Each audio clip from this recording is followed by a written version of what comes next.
Hello Internet and welcome to another episode of Pokemon TFG Figure Reviews, and we're jumping right into some of the coolest Pokemon Groundbreaker figures that were never released for the TFG set. As you can see, a lot of these figures do not even have stickers on their bases, which is totally okay because if you know anything about these are some of the rarest and coolest figures in the entire TFG. These are absolutely amazing. One of which back there, as we can see, is an absolutely incredible Mewtwo, who we're going to be taking a look at later. Not quite right now. We'll leave the best for last, you know. So, as you can see, these are some really amazing TFGs. We're going to slowly go through these guys. I'm not going to show you how the game actually is played with these figures because obviously none of you guys are going to be getting these figures intentionally with that base so you can actually play with them. You're probably going to use them as an amazing display piece because that's exactly what they are. Amazing display pieces. So, one at a time, as if I'm going to be going from left to right, I'm going to let you know as much as I know about these figures so that you are able to make correct decisions based on how expensive they are to find if you're just trying to find a couple for your collection, say if you really like Metagross or something like that, or if you're just trying to make sure that the figures you have are real. And I'm going to make sure, obviously, that I show you all the things that I can in these figures, aside from the fact that we're going to be admiring how awesome they actually look. So, let's start with Venusaur here. As you can see, I did not actually glue any of mine down to the bases yet, so I'm going to be able to show you the bottoms, because the bottoms are very important for seeing if they are real or not.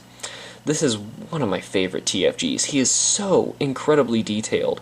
I love all the little boils that they put into this guy. It's just great. And what's really crazy is the flower. If you're able to just hold it in your hand, you can just feel like how thick plastic, how thick of this plastic it really is. I really can't even describe it. This one's just incredible how small, sturdy, and just detailed this one is, and the colors are just amazing. I really love the colors on Venusaur. He's just really great. I comment in his D-Arts review video that the color he provides is probably the coolest thing about him.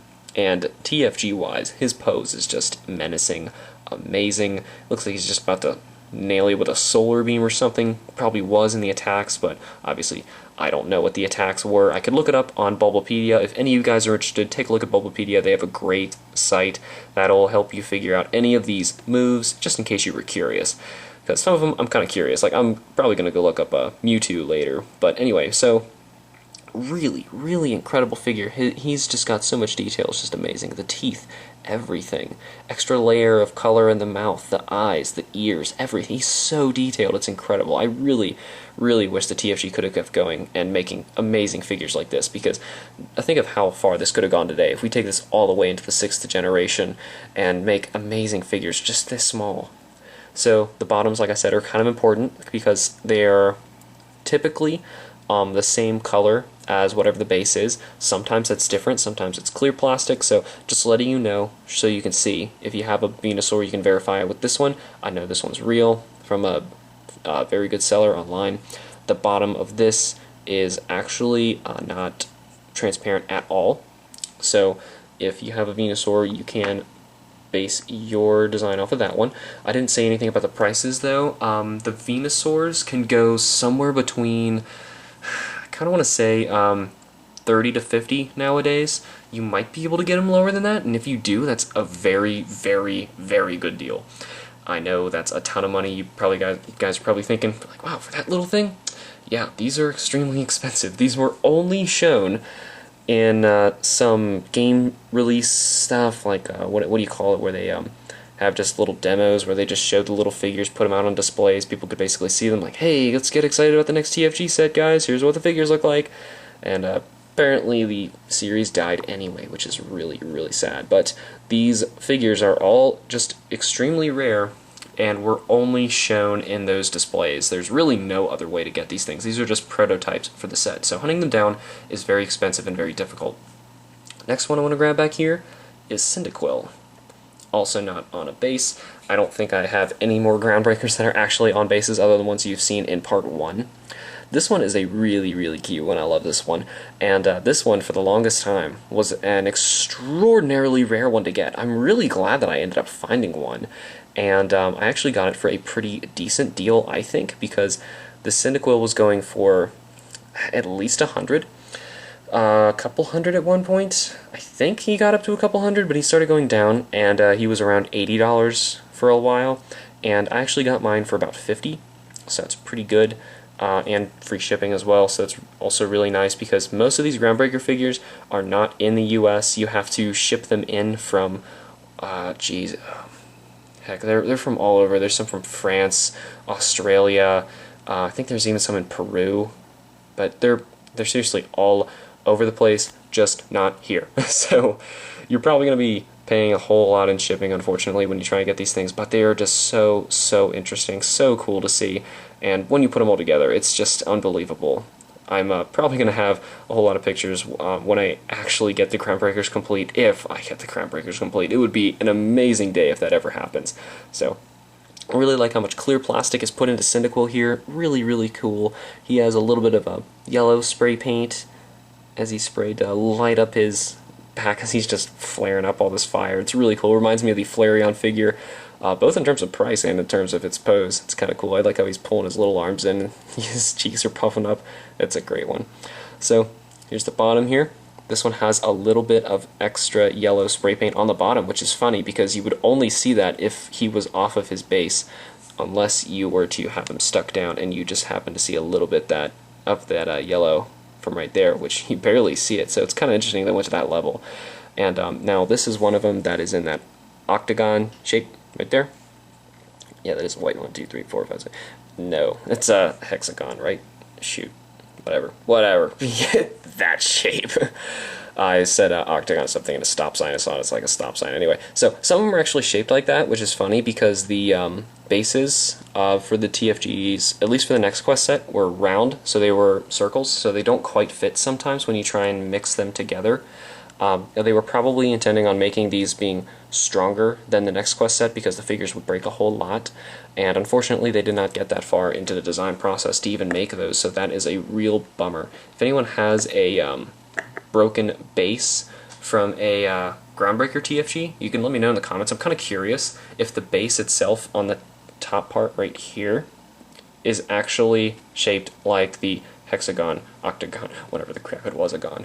So anyway, I'm going to grab this next one here because this is seriously one of my favorite figures of the Groundbreakers. This figure here is one of the reasons I wanted to start collecting the rest of the TFGs because I saw this one like, oh my gosh, Metagross. That is so amazing. I want that thing so badly. And as you already see right there, there's like a bit of a paint mistake on mine. Whatever. It's his birthmark, alright? It's going to make me feel better if I call it a birthmark, right? So anyway, this Metagross was just so amazing because that shining paint is just incredible. I wanted it so badly, and unfortunately he was extraordinarily rare. Didn't even see anyone to even get the option to buy one for the longest time until I decided to wait for a seller to get a package of potential groundbreaking see what I did there? Groundbreaker figures in so they could see if they have extras for their stock to sell. Lo and behold, they did, and they found a Metagross in there that they actually were willing to sell to me, so that was amazing. Got a really good deal on him too. I'm really glad I got one. Metagross used to go for 100, if not a couple hundred, and I got him for around 50, I believe, as well. So it's really good that he wasn't insanely expensive, but still glad I do have one. He is one of my favorite figures in the Groundbreaker set. I really love his pose. He's just like, I forget how they explained it. I think they explained this in the decks where he like puts all of his arms up and he can fly like magnetism or telepathy or I don't know what it is. So whatever, he's able to fly like that. It's kind of cool. I'm actually just noticing now that he has these spike things under his body. I didn't even know those were there. Anyway, there's also metallic paint on this beam, this rubble underneath him that's holding him up. Pretty cool. He has a shine, obviously, as you guys could see on the top of his coat. It's like a bluish teal metallic paint, and on the underside is the non-shined version of that paint. The silver everywhere on him also shines. It's really great. One of the coolest, most dynamic poses of the TFG set. You can turn him in almost any direction and he's going to look great, except for mine, of which I kind of don't turn him this direction because you see his underside where he does have that birth defect. So I'm going to turn him that direction. No, wait, no. Birthmark, not birth defect. Gotcha. So anyway, I'm going to grab the next one back here, which is another really cool one. Oh my gosh, I was so excited when this guy came in. So surprised with how amazing he looks. Steelix. Let's get a better look at you. Let's get the focus in here. Man, look at this one. It's like the Geodude. How much power is just frozen in a moment with all of the rocks just busting into the air. It's just incredible. Really, really nice. Take a look at that. I mean, right when I pulled this one out, I just couldn't put it down. There's actually like a hair stuck in there. I don't even think I can get in there. Get off of my Steelix. Get off. Alright, it's gone. Cool. So, really, really crazy. Just really crazy. Look at his face. He's just sculpted so perfectly. All the rocks are painted with different color, and he changes to a darker color as he gets deeper into the ground. It's just incredible. Incredible how much detail they went into making these figures. And when he's actually put onto a base, he hangs over quite a lot. So he would have been one of those off-balance figures as he spun. So as we see, there's the bottom of him right there. Really, really crazy. Really love this one. It looks like it couldn't even hold together. Like, this doesn't even look like one thing. You know, it looks like I'm holding a little ball of junk. It's crazy. Really, really crazy. Another pretty expensive one, pretty rare one to find. Good luck, guys. I'm sorry. He's just so hard to find as well, just like the others we just looked at. If you couldn't tell, this lot we're looking at first in Groundbreakers are basically the extremely rare ones, minus some insane ones, and very expensive ones. So these are really all very tough to find. Taking a look at the bottom of it, it actually has a little bit of clear plastic in here. So if you have one and it does not have clear plastic, I would actually be a little bit worried, because mine clearly is made with clear plastic and then was painted on the outside. Once again, it's got that different shaped interior, probably to make it a little bit more sturdy when it's spun. Let's see if I can fit him back on here. Like I said, he's a little off-center as he leans over towards our main event, who I'm going to talk about last. Like I said, saving the best for last. We're going to grab Blastoise over here, which is another one. We finished the Kanto 3 because Charizard was in Next Quest. We just talked about Venusaur, and now we've got this incredible Blastoise. You know, it might be a little easier if I just set him on here for now, just so we can get a better look at him, because I don't want to really cover everything up, because he's just got a little bit more volume than some of the other figures do. Really crazy. Really love this pose. He's basically pulling a Feraligatr right now. Really crazy. Really love that. It's just nice. I mean, I loved it on Feraligatr, and now I love it on Blastoise. It's just really nice. You see him on that poster, like, wow, I really want that figure, and man, now I've got one. I'm so glad I do. He's basically the same rarity as the Venusaur, funnily, and he's about as rare. I think he will go, like I said, for Venusaur, about 30 to 50. It's about what you'll see him at, and those, like, 30 is probably a pretty good deal, guys. I'm sorry, if you really want this Blastoise, 30 is probably a pretty good deal. And 50, yeah, I mean, if you found one for 50, that's what they want. I mean, that's what you gotta pay. I mean, it's not like you have much of an option sometimes when you want to buy these Groundbreakers, because they are just so rare. There's, like, no competition with the supply, and the demand is just so... It's so different, because the people who do want it, who are interested, will pay almost anything to get some of these things. And the people who don't care, obviously, wouldn't be like, wow, you want to spend that much money on that itty-bitty little figure? It's ridiculous. But really love how the water's just pouring down on that Blastoise, just busting out of the water. He's really just about to wreck somebody's day. So let me grab another one over here. We're going to work all our way around so we can go back to the center in just a moment. This is Elid, who was an insanely rare figure at one point. I say at one point because I feel like they must have found a whole lot of them somewhere, because I actually found mine pretty easily, and he did not cost me very much. Maybe I'm just lucky and the seller didn't realize, but I kind of think the seller did realize, and there's just a lot of Elikids now. So hopefully there's just a lot of Elikids, so you guys are actually able to find one of your own. For some reason, he was one of the most popular figures, along with Syndic Quil, that everyone was trying to find, obviously aside from like the Mewtwo. And I wasn't really sure why, but hey, you know what? I actually found one, and it's really amazing that I even have one, because I thought for sure hearing all those messages about people who were like, oh man, I really will pay almost anything for an Elid or a Sabrina, who are, if you guys don't know already, Sabrina is one of the rarest Groundbreaker figures, basically impossible to get, and it's insanely expensive. So, obviously, if this is on par with a Sabrina, are you kidding me? So, I've got a feeling that the Elid has gone down in price, which is good, but the thing is, it's still very difficult to find. And like I said, the supply and demand is just kind of staggering and random, because these are all prototypes is the correct word. So, well, I really love how he's got this transparent electric punch going on here. It just really looks nice with him in his little menacing look. It's just great, great, love it. His base is really nice too. It's actually a nicer rock base than some of the other ones are, with the ratty grass underneath him. He's got his fist back here. I'll show you the bottom. Oh, I don't think I showed you the bottom of Blastoise. I'll show you him now because I will forget. We'll look at both. Blastoise's bottom does have clear plastic, and there is a fill inside there, as you see. It's an odd shape because some of the other ones were not quite in this shape before, so they would have filled the rest of this up with that clear plastic and then drilled the hole, if not just punched the hole, heated it. I'm not exactly sure, but there should be clear plastic under your Blastoise. Put it down. As well as there should be clear plastic underneath your Elid.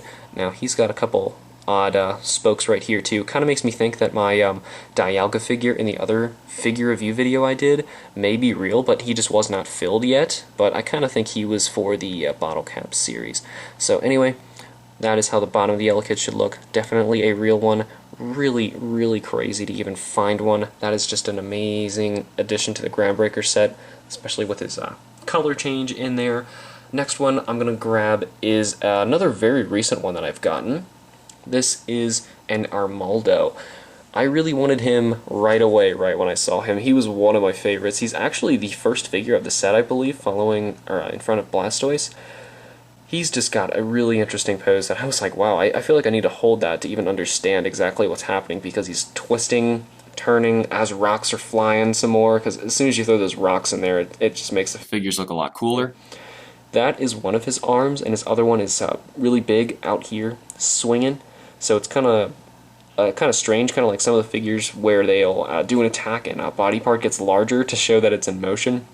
Really nice. I love how he's got his jetpack thing going. He's about to just, I don't know, just ruin someone's day with Blastoise. That's exactly what he's up to. Really cool. Now this one I was a little bit worried when I got him, whether he was real or not. I was actually speaking with a seller about this, and I ended up getting him anyway just because he's so rare, and I wanted an Armaldo, and I was like, I don't even know. I mean, hopefully he is. So I would actually hope someone can confirm this to me. The only thing that I was a little worried about is his paint around. Some of the edges are not completely perfect, and some of the Groundbreakers are just so darn close to perfect. I'm like, I don't know exactly if he's real or not. You can get super close up on his face, and he'll look a little peculiar. The weirdest thing, though, about him is the bottom of this one does not seem to be painted, but obviously there's an unpainted spot right here, but it does have the different shaped peg hole for the stand, and I don't know why it would be so exact. So I've got a feeling this really is a real one just because of that shaping. If it was a fake one, that would probably be filled in. I do have one fake Groundbreaker. You guys will see it in another video, and it does not look like this. And I knew it was fake when I was getting it. I just kind of wanted it to fill the space for that figure because I was probably not going to find one. So anyway, that is Armaldo. That is basically it for him. I mean, I really do think he's real. I'm still kind of curious about that base. If anyone has an Armaldo and can confirm that for me in the comments, that'd be great. Definitely let me know. So we may now get on to the main event. The one and the only, well, not really the only, but one of the very, very few Mewtwo TFG figures. Look at this. I feel like I don't even need to turn it, but as soon as I do, he just still looks just as amazing. Look at that. This is one of the rarest Pokemon figures that exists, guys. I'm serious. This is one of the most valuable Pokemon figures that exists. This, I think, actually, it may be very, very close in value to my Monster Hunter Rathalos High Blitz figure in price, and I think Mewtwo can be sold for the same amount that I got that for. Man, it is crazy. This Mewtwo has gone up. I've seen it sold for 600 before. He's gone for, I think, even a little more before. He's been going down a little bit in price. If someone is selling him nowadays, they're probably selling him for 300. That is about his base price right now. So that is really, really insane. But you know what? I got really lucky. I didn't pay that much. Not 300. Still had to pay a lot, but not 300. So that's great. If I really need to, I can sell him for 300. No, guys, I'm not selling my Mewtwo. That's not what I said. I said if I really ever wanted to, I can sell him, and I can sell him for more than I got him for, because very fortunately, I did not pay the full on him. Actually, you know, I'm going to take him off that base now, just so I can get even closer on this one, because this one is an absolutely incredible one, and it deserves more time than that. So, this one is, it's just so insane. If you haven't seen, every single one of those rocks is painted. His eyes are so detailed. His sculpt is insane. He just looks absolutely incredible. He has so much power, just like, he just looks like he's like about to levitate and just level a place. It's just, there are no words to describe this one. It is absolutely insane. I had the option at one point to get a Mewtwo that had a custom rock base because he was broken off, and good thing I actually didn't, because I spent less on this real complete Mewtwo than the one with the fake base, which is kind of crazy. The one with the fake base, I think it was like 280 or 270 or so. I think I only spent like 220 on this guy. I mean, it was a really good deal. The only downsides, I think he's got a couple nicks in his tail, as you see in there. I kind of take it that that's like just dirt and stuff that he's levitating with. He's a little bit of junk on his head, which you can't even see.